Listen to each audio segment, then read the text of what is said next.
So thanks a lot for inviting me to give this, well, let's say a brief lecture about Indian agriculture, its problems, and to focus on the constructive policy solutions that are available today. Some that are available, some that will be made available soon, right? So I'll focus on the latter part of it, but to just introduce the problem, I just want to say, where are we in Indian agriculture, right? That's something that we start with. And the two key messages that I have is, one, that there are several alternatives available, not just in terms of the practice of agriculture, but also in our substantive understanding. What I mean is the material and energy realities of agriculture. That is, alternatives in the substantive understanding of agriculture, and also alternatives are available in our knowledge, policy, practice relationships. Yeah? So this is one major message. The other thing that I want to emphasize is that there are some state governments in this country, some, well, with strong backing and support with civil society organizations from local governments that are already practicing some of these. That is, there is evidence available in India today of state governments doing, well, knowledge policy alternatives in agriculture, right? And what are they? We'll talk about those in the latter part. In particular, about the comprehensive revival of millets program in Andhra and the Orissa millet mission in Orissa, right? There is also a big experiment on zero budget natural farming as we know it now, which is community-based sustainable agriculture in Andhra going on right now. But we won't dwell too much on that because that's still taking place, and there's a lot of thinking, rethinking, revising guidelines and so on that's happening within the Andhra government. But we'll talk about these two experiments, the CRMP, the Comprehensive Revival of Millets Program, and the Orissa Millets Mission as the two, well, let's say, substantive economics in agriculture that has changed. Yeah, what has changed is our emphasis. Now, when we say that these are two examples, or let's say the second message, that there are alternatives that are happening, these are alternatives that already are, well, let's say, beginning to show impacts on farms, on farm incomes, on the environment, and most importantly on food and nutrition. And the last, most importantly, because right from the 1990s, 1998 onwards, we've seen ICAR reports, the Indian Council of Agricultural Research, the apex body of agricultural science of this country, declaring that, well, you know, wheat and rice produced in India today, especially in our Green Revolution belt, is deficient in 9 major minerals and micronutrients. So what does it mean? We're basically eating wheat, well, starch and water, right? So there are ways to change this to more nutritious, and again, not just nutritious for us, for the environment and for the farming community too, right? So very, very briefly, to summarize the problems that we face in this country in terms of agricultural problems, well, farmers protest right outside their own national capital. I mean, we've been witnessing that for almost a year now, yeah? And well, as a middle class, we've also been largely indifferent to it. But why is that indifference allowed? And also, why is that we are allowed to just take these problems as farmers' problems? It's not really our problems. I think it's high time that we acknowledge that these farmers' problems exist because of us, because of a certain development pattern that we've chosen, and because we've slaughtered agriculture into that development pattern, right? For us, for a certain privileged middle class in this country, which is about, well, let's say 12 to 15% of this country now. But how does this happen, and how did we buy into this? Yeah, that's a bigger story which comes from the history of development economics. Again, we won't get into that. But again, Nobel Prize winning economists have spoken about this, right? I mean, human beings, workers, farmers converted to human capital, nature, land and water and soil converted to natural capital. All these are the legacies that we get from the 1950s and 60s development economics. We won't get into that. But in terms of the substantive problems that we face today, we've also faced not just the farmers sitting outside their own capital and protesting.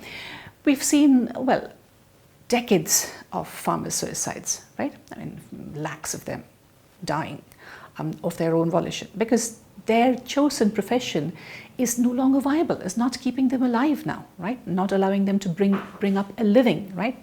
Maintain their families, educate their children, take care of their health care. Nothing is viable with their farming.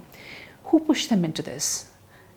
well, we as a middle class, we have a big role in this, because we chose to well, let's say, go with certain policies of our own governments. Here again, I'm not talking about a Congress government or BJP government or anything of that sort. Yeah? I'm just talking about the ways in which our nation state has made decisions for a particular sector of the economy, which is not really a sector, but a way of life, a part of our own existence as a nation state or as a global community, right? Choices, for instance, problems.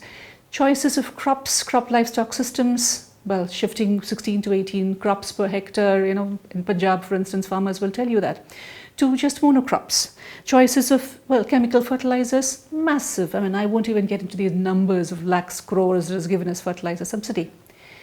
Is subsidy the answer, or should there be public investments? Yeah? Should there be public investments where farmers are, capital formation in agriculture? So the problems take different, well, let's say, are multidimensional, so to say, yeah, and also have multiple answers, again, depending on the kind of scale that we're talking about. If it is a local farming community, if it's a local government or a district government, the answers are different.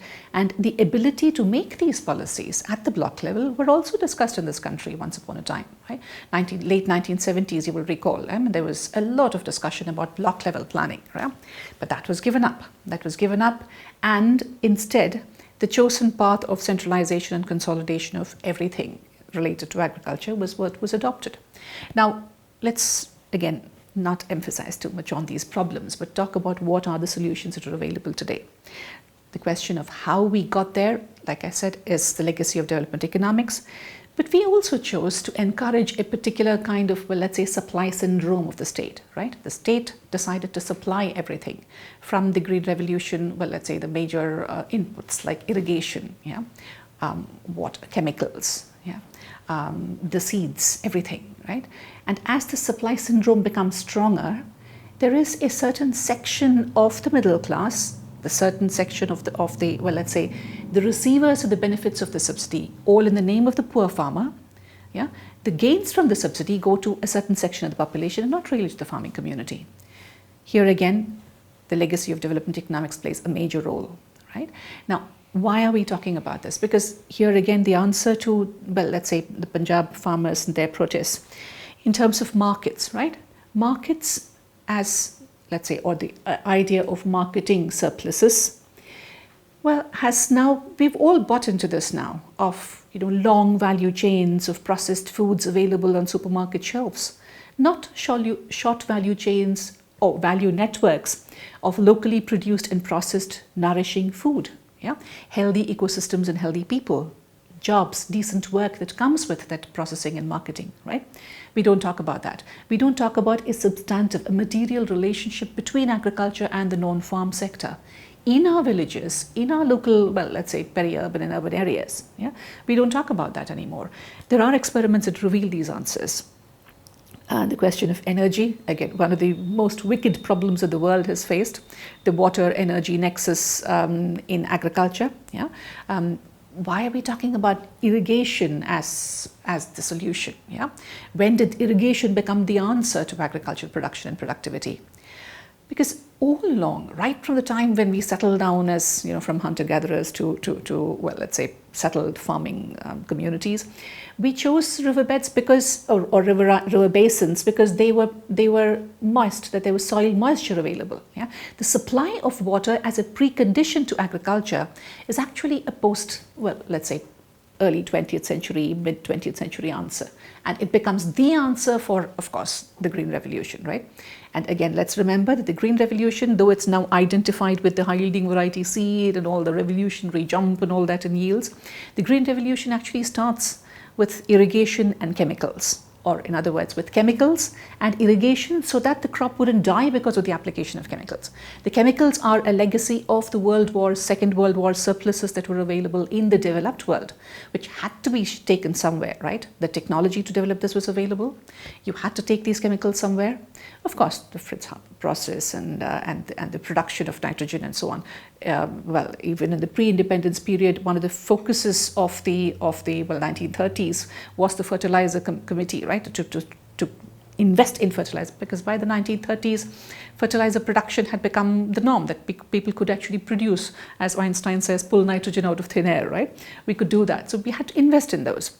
Now, what are we saying here? That the legacy of development economics that we spoke about a little while ago is something that is built on, it's an ex post theorization of what was successful in the West, in the developed countries. Yeah? So that is, they could produce this, that they could do this, and for them, industrial growth was leading up to economic growth and development. And therefore, the rest of the world also had to follow. Catch-up theories, that's what we should do. Yeah? That we should catch up with the West, invest in agriculture so that agriculture will lead to development through industrialization. So industrial agriculture therefore becomes a norm for all these newly independent developing countries, yeah? Classified as developing, a subjective identity given to us already. Yeah? The answers to these today that come from our state governments, yeah? Where our state governments are now, I mean, some of them are investing differently, are thinking differently, are drawing up new guidelines. Yeah? What are these answers? Well, let's very briefly, I mean, I just speak about two major successes. Yeah, one is the Andhra, like I said, the Andhra Comprehensive Revival of Millets program. The other is the Orissa Millets program. Like I said, if you look at them now, I mean, Union government, the Niti Aayog last year, 2020, and of course recently also celebrated the Orissa Millet Mission and its success. Yeah, they want to formulate a national millets policy. That may not be the right answer. Yeah, we have to think about it. What is a policy?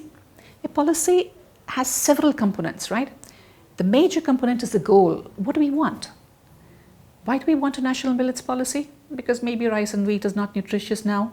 Yeah, but should we all then consume millets?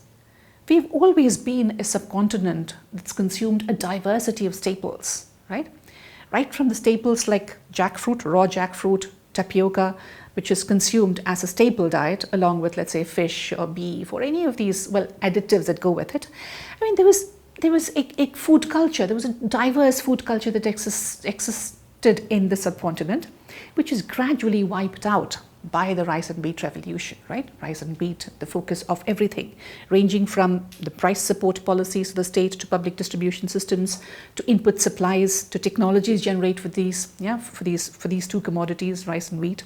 There's a whole, well, let's say, revamping, like I said, a centralization and consolidation of the agricultural science and policy segments of our polity, right? Of our governance mechanisms.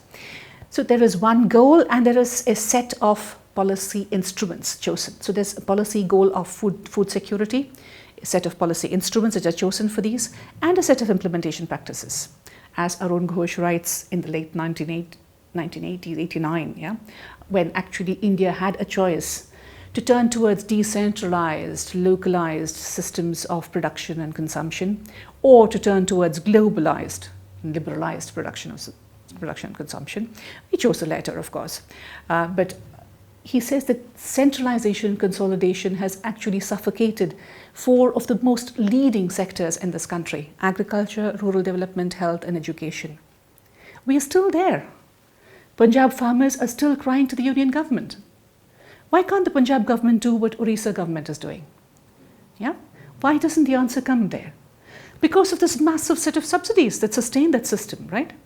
Orissa, thankfully, is not that dependent on subsidies as Punjab is. How can we convert these into public investments is the question we should ask today. And there lies our answer. The answer for, well, let's say, Orissa Millet Mission, that the Orissa Millet Mission, the Comprehensive Revival of Millet programs shows us, is not just about policies and policy instruments, a policy goal and a set of policy instruments, but it's also about a revival of localized, that is, local economies and local food cultures. It draws upon a set of, well, civil society experiences and also a shared pain that comes from being in rain-fed agriculture, of living with and learning from the variabilities of rain-fed agriculture. Rain-fed agriculture, well, has been marked as the poor cousin, the poor, 60% of arable land in India is rain-fed anyway, forget it, 40% is what we should focus on. But rain-fed agriculture produces a massive amount of and diversity of commodities. Almost all our livestock. I mean, there's such a diversity of rain-fed agriculture systems in this country. It's a gold mine that will help us survive and prosper given climate change, given the kind of nutrition crisis that we are going through now? How do we get there? What are the answers? The answers that Orissa Millet Mission show us today with, well, a whole range of local technology choices. And when I say local, it is specifically the block level that we're talking about. The experiment that failed in the late 1970s, right? The block level experimentation, choice of local technologies given to communities through what they call lead facilitation agencies, that is lead technical agencies. There are leading NGOs, you take it MSSRF, Pradhan, Vasan, there are leading civil society organizations working with the Orissa government to enable this.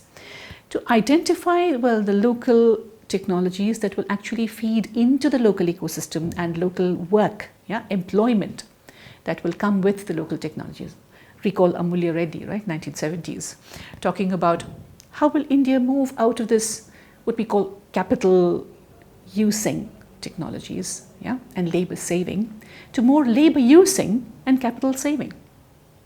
Let's invest, not too much of capital and not too much money in infrastructure, but let's create what Amulya Reddy didn't say was what Georges Kirogen had said almost at the same time. Again, let's remember Georges Kirogen is somebody who came to India, saw India's work, who learned from India, and speaks about, the energy and economic myth. That is, it's not just a question of, a circular flow of money, but the ways in which matter and energy are used at a particular pace, again, keeping in mind the quantity and quality transformations that the system goes through, but also keeping in mind that we have to minimize the loss of matter and energy in the system. Now, I'm not saying that the Orissa government has planned block level planning according to what Georges Kirogen said. That's not what we're saying.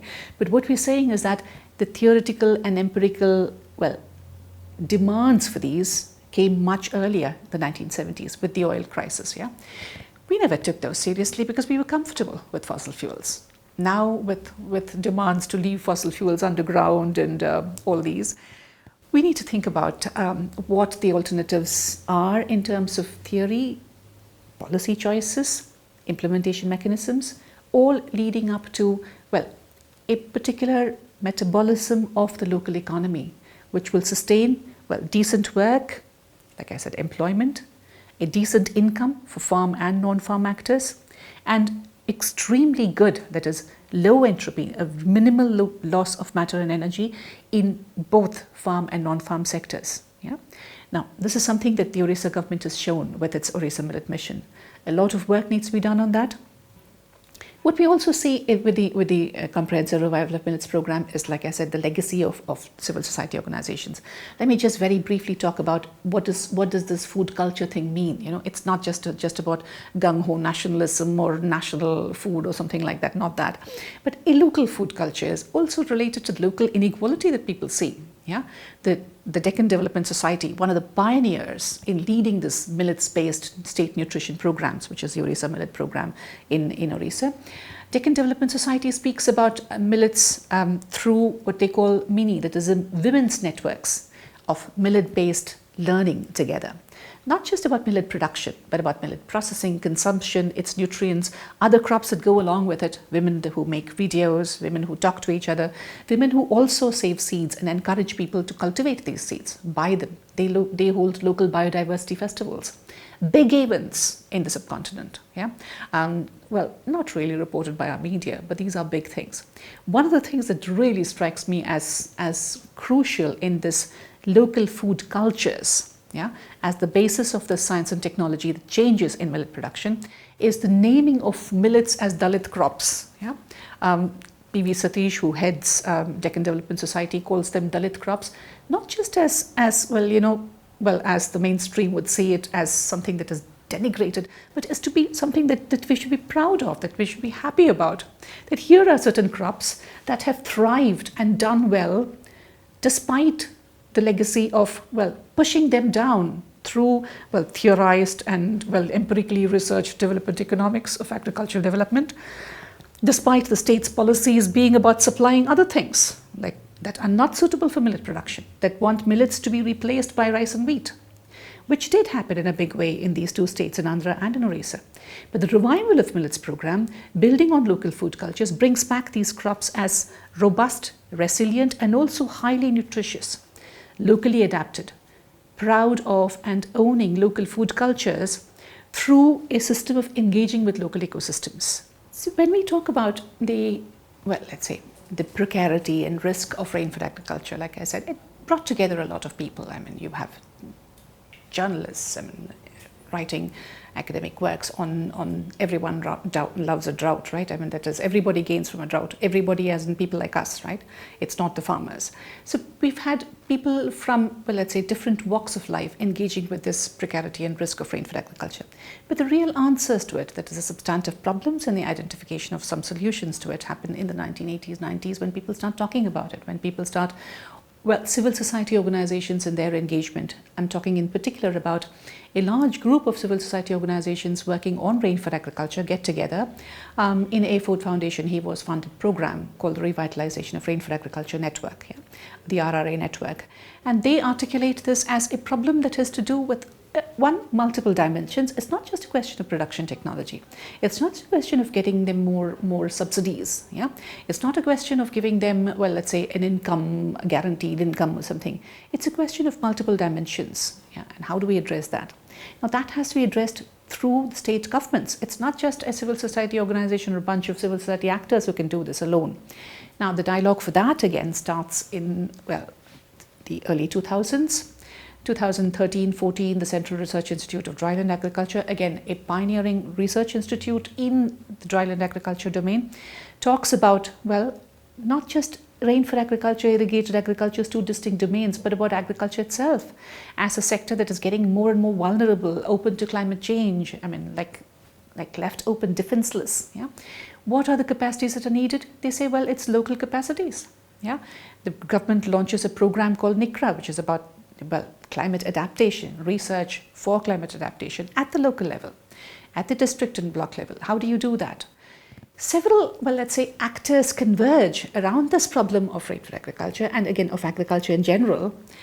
Well, around the 2010s, 2010, 12, 13, I mean, there are these debates that are happening. By 2016, both the comprehensive revival of millet programs in Andhra and the Orissa Millet Mission, before formulation, of course, 2015-16, you see several dialogues, several consultations between civil society organizations and local governments and the state government organizations, with some participation from the agricultural sciences also, right?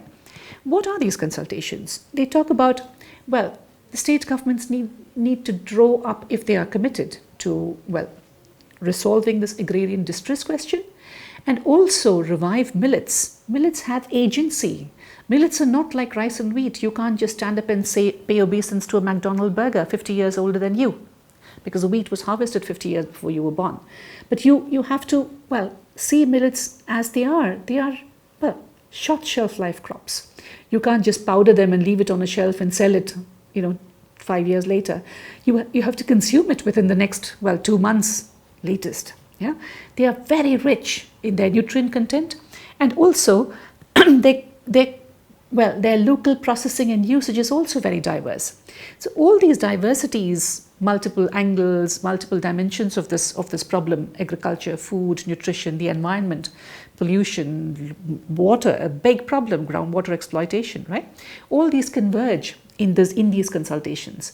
What emerges is the identification of, well, what later becomes 4 verticals in the program, when these 2 state government programs, or policy changes, as we want to call it now, which is basically about 4 components that the state needs to revise its guidelines and approach to helping these 4 components. One is production, of course, local producers of millets in all the diversity that they want to produce it in, that they are used to producing it in.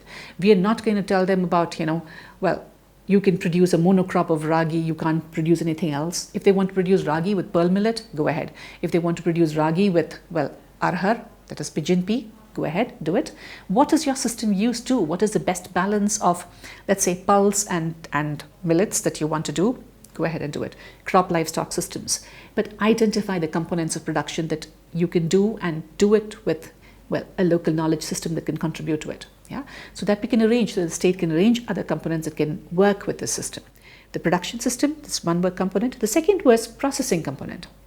We're not going to buy these in bulk and send it to, well, rice mills or, processing, but local processing, ensuring that women in the local areas especially get processing facilities that they can, again, you can't do bulk processing of millets like you do for rice, because millets are a set of diverse crops. You can't do the same, well, let's say hulling process for well, these kinds of small grained, foxtail millet or barnyard millet or ragi. You have to have a different kind of processing system. How do you do that? What are the kind of machines? Strangely, they discover that, well, all our agricultural engineering efforts thus far haven't really produced machines to process millets. Yeah. So they work on these, they invest in these. The dialogue with, well, the Central Food Technology Research Institute, the Central Institute of Agricultural Engineering, they all come on board to talk about this, to help them, well, build the right kind of small machines that can work with women.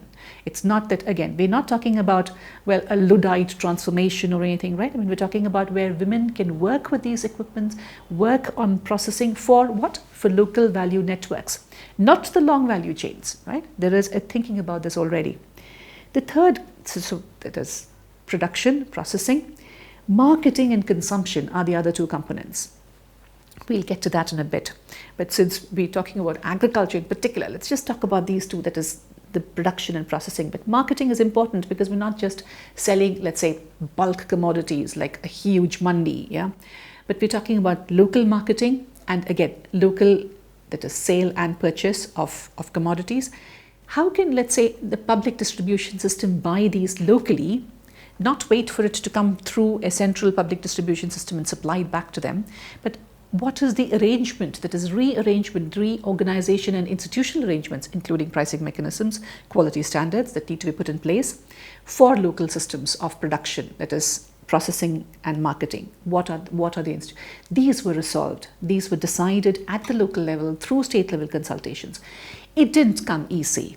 Yeah, a lot of it was built on, well, what we call, well, free supply of knowledge and inputs coming from, well, civil society, academics, people who are interested in this, people who are committed to nutrition, like I mentioned, Satish in Deccan Development Society, this lady called Salome Yeshudas, one of the, brilliant exponents of nutritious recipes with local foods, not just millets, collected foods, forest foods, wild grass.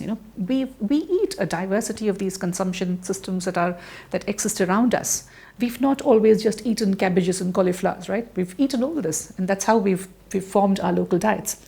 So there are experts like this who contributed to these. Again, these may not be experts who have a doctorate or something, but they are experienced and well qualified experts. Here again, I refuse to draw a distinction between, or not me, but the Orissa Millets Mission and the Comprehensive Revival of Millet Program. They refuse to draw a line between these, qualifications of experts and experienced people and so on. They say whoever has, well, a substantive knowledge in reforming these systems comes handy. They are the people we need, and we will encourage them to contribute to this. That makes a big difference to the participation of local knowledge, not as participation in my agenda that I'm taking to them, but in their agenda, that is in the local farmers' agenda. In one district, for instance, in Raigada, there are documented evidence of about 6 or 7 different types of consumption of the same millet. We're talking about ragi or foxtail millet, right? Why are these different? Depending on the edaphic factors, depending on the kind of, well, let's say sunlight that you get in different parts of the hills. Yeah. How do you process it? How do you dry it? How does, well, let's say the husk get used? Why are these local systems important? Because we know that there will be a set of changes that will happen now with climate change, and also in the past how these systems have been erased. This is a right time, this is a right opportunity, and Orissa Millet to revive these. And these two programs, as well, one as a sponsored program within a state, the CRMP in Andhra, but the other as a mission that's launched by the state government and supported by the state government. Both, well, they reimagine policy guidelines. They put together policy guidelines with Well, not just the state government and its line departments getting a new role, but civil society organizations. For instance, civil society organizations play a role. WASAN, the Watershed Services and Support Network, they become the program secretariat for the Orissa Millet Mission, right? Now, how does it happen? That is, they would work with, well, one, implementation, not just as tail end implementers, facilitation agencies, but as contributing to the program guidelines themselves. Also conducting research with the government, so that the state is a learning entity. We don't see the state like that anymore. Yeah? We see the union government and its supply syndrome. We don't see this, that the subnational policy makers who are emerging are learning entities, and they learn with and from the local populations. It's a complete transformation of the knowledge policy engagement that we've seen ever since the 1963, Ralph Cummings recommended, centralized line of authority and control, 1963, which the ICR, of course, implements fully, wholeheartedly. That centralized line of authority and control, which is needed for the implementation of irrigation, chemical-intensive production of wheat at that point. Rice comes in later. Fine. This is a complete transformation with subnational policy actors that is happening today. Right? How do we learn from that? The second role that the civil society organizations play, again, not just out of the blue, but with consultation with the government and the local populations, is, well, work as facilitation agencies. I mentioned very briefly what this was, right? But a facilitation agency is not just, well, let's say, anybody who can just walk in there and become a facilitation agency, like I have a bag of fertilizers, or I'm selling a bag of anything ranging from toothpaste to jewels to, you know all these little selling units, the same way that they operate with agricultural technology or any commodity. Yeah, it could be toothpaste, anything that you sell, right? The engagement of the facilitation agency with the local population, you have to prove it to the state government. You have to say that I have worked in these blocks, in these districts, that our organization has experience with, that this is our knowledge base of this particular block. The state government has to accept it. And that is not done as one little project document that has been supplied. We've seen, district level planning documents where the first page has been removed and the inner content is all the same, including the names of the districts, right? So we've seen several experiments like this that have not worked.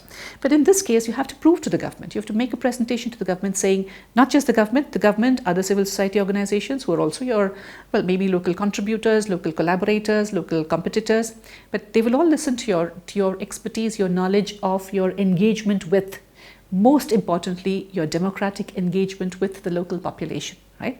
Now that is, you get your facilitation agency, approval from the government. But the third tier, the third crucial part of this is how you take that is how, as in the ways of working, the institutionalization of this facilitation agency. The guidelines for that, for civil society organizations and local governments, specifically says that it's not just that you go out there and you implement something for the government. No. You will engage with other community-based organizations. For instance, if there is, let's say, a community women's organization that is involved in producing, let's say, ragi laddus, right? Let's assume. Or there is a farmers organization that is involved in breeding local cattle. Yeah. It could be the Turpu cattle in Tamil Nadu, or Gujarat cattle, Kankaraj, or the Bunny buffalo, whatever. You could have a local breed in Orissa. It could be any of these community-based organizations, but you have to bring them on board. You have to dialogue with them, get them to understand that what we're doing now is only going to strengthen our hands. We're not eating into your territory. Because again, let's face it, community-based organizations can also be very parochial and very narrow-minded and very difficult to handle. But these what they call lead facilitation agencies are not just agencies who are just going out there to implement a set of technologies. They are there to learn from and with the local populations.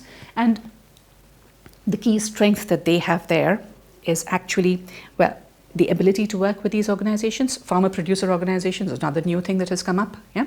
So many of them have actually enabled the establishment of FPOs, but not just as FPOs as do anything and everything, but FPOs that engage with millets, right?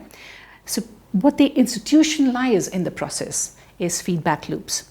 Feedback loops where farmers, civil society organizations and the state are part of regular consultations. It's not just an annual report. The way of reporting institutionalization and learning is extremely different, almost totally opposed to what we have in the line departments today, right? Now, these guidelines that come up are guidelines, or the principles of these guidelines, not the exact format. Yeah, you probably don't need one tier in let's say in Shimla or in the hills, where there is, well, probably a different structure, yeah, of the lie of the land, water, whatever. Yeah, so you probably have a local cultural actor like the local devta in Himachal, yeah, who probably won't be very different from the local NGO in the institutionalization capacities. But what you can do is to institutionalize these principles, these lessons learned in other states. Why aren't we doing it? Yeah, there is a major concern today that this, especially in Orissa, with the Orissa Millet Mission, I have declared it a success today. Yes, it is a success. The union government is saying that we should have a national millets policy. We should do the same thing, distribute linkages with local state nutrition program, that is the Anganwadi system, the ICDS. They are all supplying locally grown, locally produced, processed and marketed, well, ragi, foxtail millet, barnyard millet, porso, I mean, all these. Yeah. Now, if we can't take the, well, let's say this local linkage around in the same way to other states, we should ask what the problem is, right? If the other states are not already learning from this. The problem is actually the supply syndrome that the union government has institutionalized, right? There is a massive, who gains from the lakhs crores of fertilizer subsidy? Who gains from the lakhs crores of irrigation subsidies? Irrigation, not as canal irrigation. The last canal irrigation engineers have almost retired now. Nobody has been re-employed there.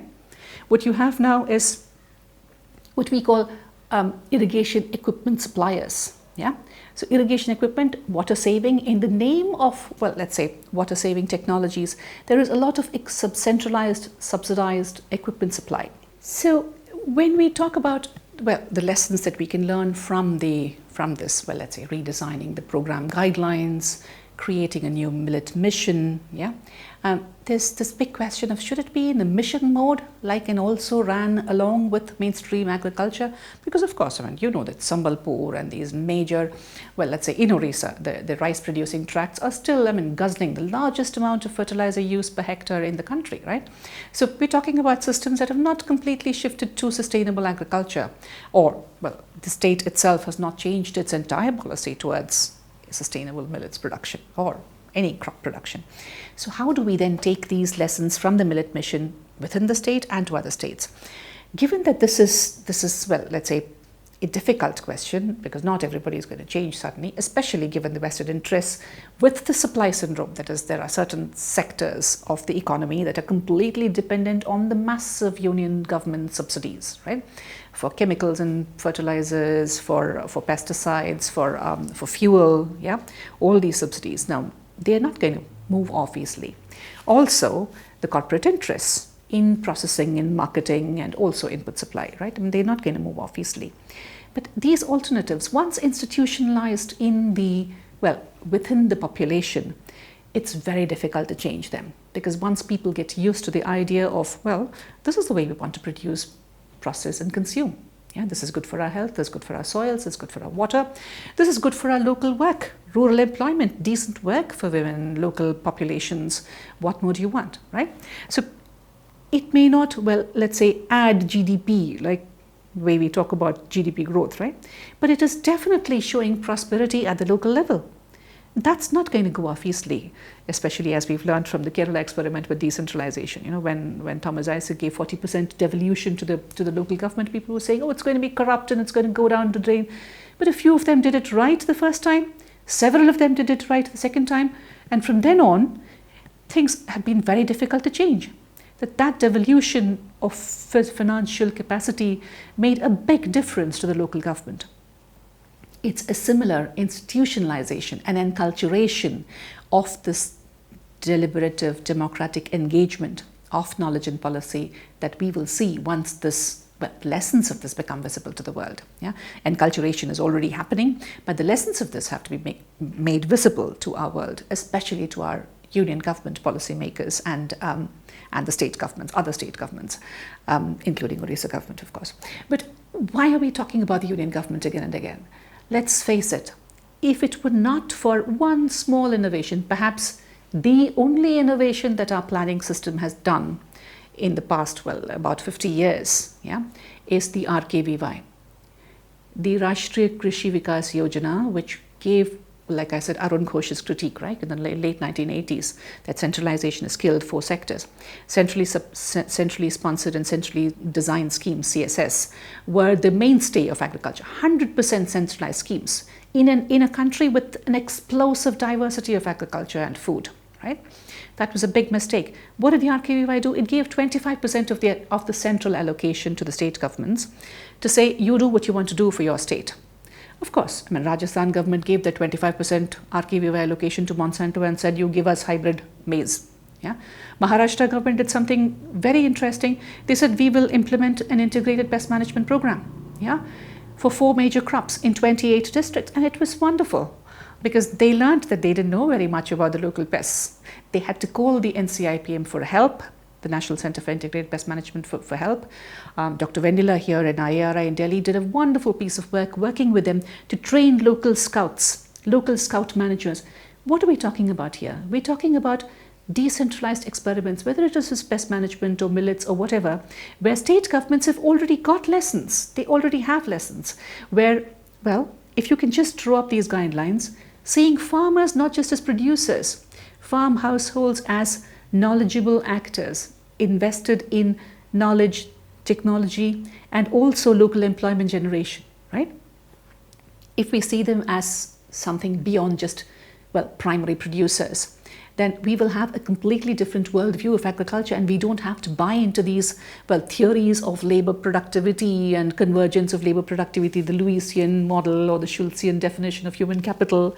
We can have our own, well, what I mean our own as in not Indo-centric or Sino-centric as opposed to Eurocentric or anything. I'm just talking about the ways in which a substantive, well, diverse but democratically based knowledge system and production system, where farmers are not subject to these, well, theories by, well, academics, especially academics from the West, or those of us who are trained in that kind of literature, right? They can actually create their own knowledge and policy systems. All they need is a little support, a little patience and hearing from their local state governments and local civil society support, local actors who can actually scale up and enable this. One, it is very important to have the union government to make these, like the RKVY example, in the 11th plan. That was a big innovation, a big boost. Like it, as Shubhita would say, takes you to a completely different punctuated equilibrium, right? It shifts you. That's what the RKVY does. It gave the states the capacity to do something different, gave them the money, put the money where your mouth is. And that is what these governments have built on, where the changes that are visible to us 2016 onwards, Navkrishna Chaudhary Center for Development Studies, Vasan, I mean, several actors, Pradhan and MSSRF, and so many different actors who worked with the local governments in this case. Why are we again talking about our difficulty to learn from these policy experiments? Yeah, we have to think about this and talk about this as well, third world agriculture, what Hobsbawm calls the last bastion of the peasantry, right? We are still holding out, thankfully, against the new fundamentals of growth that have been imposed on us since the 1950s. Truman's, we will bring you prosperity, we will bring you, income growth. There'll be a little pain, but you have to adjust to it, right? 1949. We've all been tutored in that. Here's an example, here's a great lesson that we can learn. Fundamental transformations. People keep, well, accusing me of talking about, oh, such fundamental changes, you're just dreaming. But here's a dream that's actually working in the field, yeah? We want to tinker with the central, well, CA, CP, category A, B kind of prices. These are small incremental changes. Here's a fundamental change that is happening right under our very noses in our state governments, within our polity, within our civil society. We have to learn from these. So one, Indian agriculture is still holding out against the new fundamentals of growth that have been imposed on us. Two, that there is, well, scope for macroeconomic and political reordering of giving primacy to human beings, not as labor and, with all due respect, not just a labor theory of value, but as a democratic citizen, our right to work. Yeah, it's not just a right that we're pulling out of the blue, because we are part of a production function, right? But as a right as a dignified citizen to work, to contribute to technological and institutional learning, yeah, institution learning in particular, our local contexts are, well, our engagement with global agriculture and capital flows, it's all linked. We can actually work towards better growth technology, that's work, technology, agriculture linkages. Again, when we say work, it's not just fossil fuels and energy of that sort, but human beings and embodied energy in us, in our ability to understand our ecosystems, to understand the damage that we do to our ecosystems, whether it's groundwater or soil or biodiversity. We know that. Yeah? You talk to any farmer, and there is this lady called Tuljama in Telangana, who I call Tuljama Georges Curogen. I mean, she's so knowledgeable about material and energy flows, about social metabolism of her system. She doesn't call it social metabolism because that's not the language that she uses. But here again, the scope for the vernacular engagement of, well, democratic deliberative engagement through the vernacular at the local level. There are so many lessons here. I'm going to stop here and just hope and pray that we take this forward as a learning engagement. We can do things differently in Punjab right now. Yeah. Punjab is a different story because, well, like I say, it's been, well, in some sense, a colony of the Union government for ages now. It has to change. We have to find ways of changing it for Punjab government, for Punjab's farmers and civil society to stand up for themselves and do things differently. Yeah? And we can do that. We can make the difference. It's just that we have to find ways of, as some of our very early debates on agricultural knowledge policy relationships say, we have to find ways of engaging with our nature, that is ecosystems first, and farming in the environment, not versus the environment. Farming using local understandings of these environments and consumption patterns. Yeah? We can do that. We've read lessons with us now. So I'm just going to hope and pray that we learn, that we invest in our learning abilities and make the necessary changes. And thank you very much.